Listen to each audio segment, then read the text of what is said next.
Trump, MAGA, the GOP, black conservatives, pro-black imposters, and everybody associated with that crowd think we are stupid. They have no respect for us intellectually, mentally, nor psychologically. They believe they can tell us anything and we will believe it. Well, I got news for them. We won't, except for a few of us. Now, what am I talking about? I'm talking about the continual fight between Steve Bannon and Elon Musk. It is not specifically nor necessarily the business of the African American community. But Bannon and Musk are shrewdly trying to make it our business. I believe they are trying to use their fight to bamboozle more black voters, especially black male voters, to vote for MAGA. Now, I need to be very clear on this point, that neither Bannon, nor Musk, nor MAGA, nor Trump is a friend or ally of the black community. Now, stay with me, and I'll explain exactly what I'm saying. Before we get started, please go over to Amazon.com and grab a copy of my book, Education and Justice. If you have an African-American son in public school, you need this book, because I teach you the many ways that public schools mistreat African-American boys and what you can do to help your son. So go over there and get your copy immediately.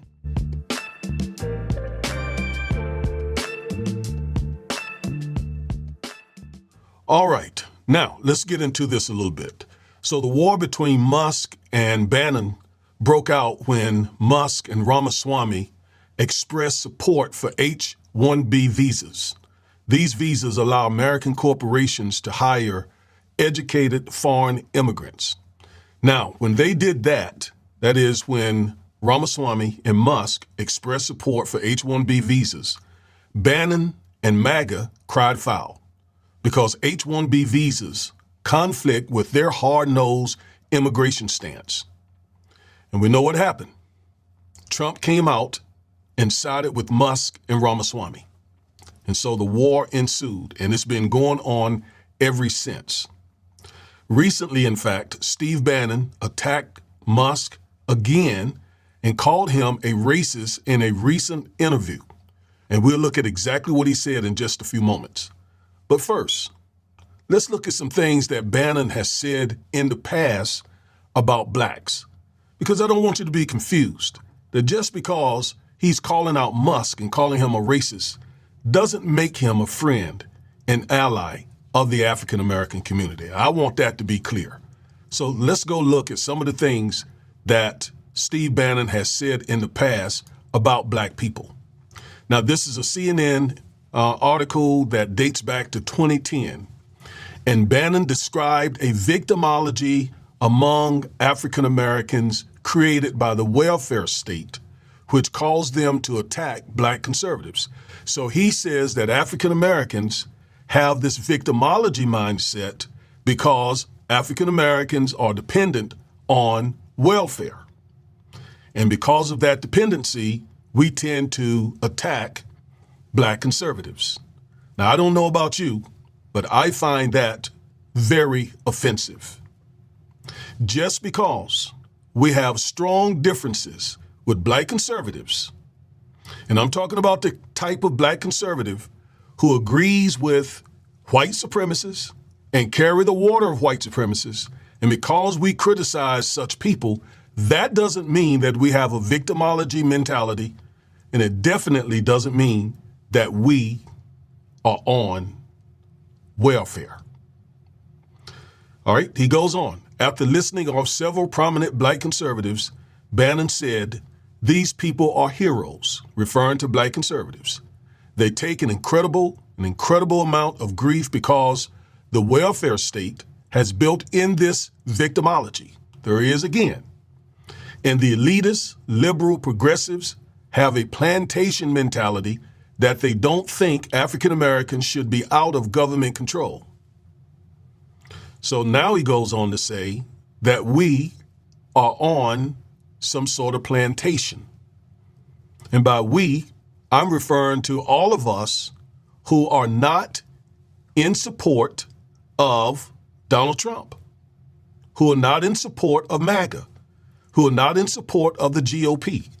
And we come from a vast majority of people. We're made up of a vast majority of people. Some of us are Democrats. Some of us are not Democrats. Some of us are liberals. Some of us are progressives. Some are even GOP. All right? Yet he says that we have a victimology mentality because we're on welfare and we're on the plantation of the liberal Democrats. Again, I find this extremely offensive. So Bannon goes on to say the Democratic Progressive Party cannot rule if they don't get 90% of the black vote. So what is he saying here? He's saying that the Democrats are using welfare to get 90% of the black vote. Well, I can tell you straight up, that is absolutely not true with me because I am not a Democrat. I am not a Republican. I am definitely not on welfare, and I don't live on some plantation. He's wrong on all scores. And I believe that the same is true for the overwhelming majority of black progressives. All right? All right, let's go back. I just wanted to make that clear. Now, let's go to another slide because he had other things to say. So this is another article, and it says President Donald Trump's former top advisor, Steve Bannon, is making bold statements about black voters.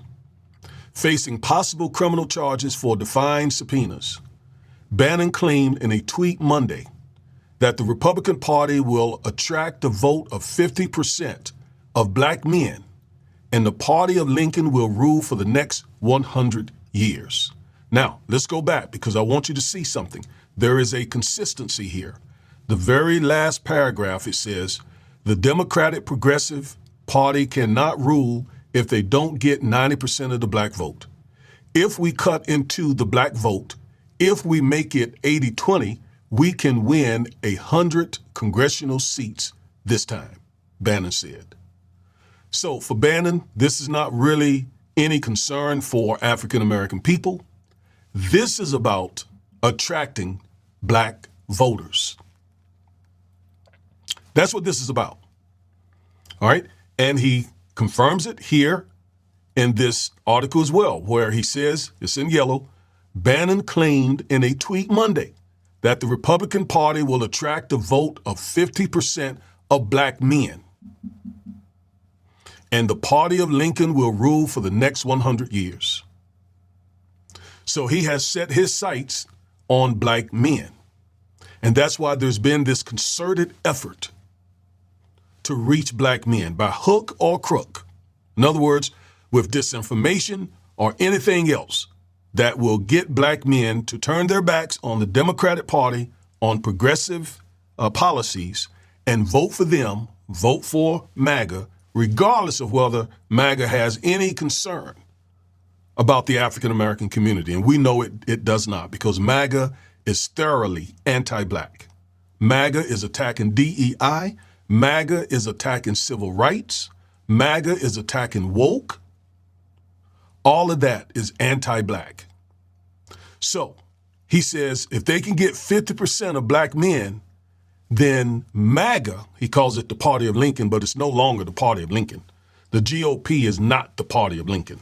The GOP is the party of the Confederate, of MAGA, the old Tea Party that Steve Bannon was a part of. And it is no friend of African American people. Let's not be naive here. As they say in the church, let's tell the truth and shame the devil. Okay? He's interested in getting as many black male voters as possible so that they can rule. Okay, that's an interesting word. Not just govern, but rule for the next century, just by deceiving enough black men. And we see that strategy working. they've increased the number of black male voters. So it's working. And this all comes from Bannon. Let's go to the next article. He says, I'm not a white nationalist. I have no comment about that. I don't know the guy. I'm a nationalist, he says. I'm an economic nationalist. The globalist gutted the American working class and created a middle class in Asia. The issue now is about Americans looking not to get blanked over. If we deliver, we'll get 60% of the white vote, 40% of the black and Hispanic vote, and we'll govern for 50 years. So here he is again, focused on votes. He wants black votes, and he will say what he needs to say to get black votes. This is not about empowering black people. This is not about fighting for reparations. This is not about fighting for equity, equality, inclusion, diversity. No, they're fighting against that. This is about getting the requisite number of black male voters so that they can govern, like he said, for years to come. All right, now, those are the things, some of the things that Bannon has said about African Americans. I told you earlier, we're going to look specifically at some of the things that he has said about Elon Musk, and then we're going to look at a couple of things that Elon Musk said about them. All right, Peter Thiel, David Sachs, Elon Musk are all white South Africans, Bannon said. He should go back to South Africa. Why do we have South Africans, the most racist people on earth, white South Africans? We have them making any comments at all on what goes on in the United States. So again, now that sounds like someone who is progressive and trying to look out for black people. Really? Okay? But that will cause some black people to say, hey, he's not so bad. Especially when he said he listened to black men when he was in prison. Now, what I would say to that is, don't be fooled. We have already shown you from his own words that his focus is getting black male votes so MAGA can rule, which, by the way, sounds more like a plantation. They know that if they can just shave off enough black male votes, they can win and continue implementing their anti-black agenda. If he was a friend or ally to the black community, he would not be in MAGA and he would have never been a part of the Tea Party. Never. This is an MSNBC article, and the author of this article, I have him sitting up there in the top right corner, I think it would be, if you're looking at the screen. He says, neither Musk nor Bannon, who have their own histories of rank bigotry, are wrong in their assessments of racism in the MAGA movement. I've written an ample amount on the unrepentant racism in the movement, which Musk has helped fuel. And I've also written about the multiple art conservative men at the forefront of the Republican Party with familiar roots in apartheid South Africa. Bannon and his movement's tolerance for Musk helped create this scenario. So this gentleman, this author, this MSNBC author, is expressing exactly what I'm trying to get across. Neither man is an ally or friend of the African American community. The GOP is thoroughly anti-black. It is no longer the party of Lincoln. All right? Now let's look at some of the things that Elon Musk said about Bannon and or MAGA. He says, yes, and those contemptible fools must be removed from the Republican Party, root and stem.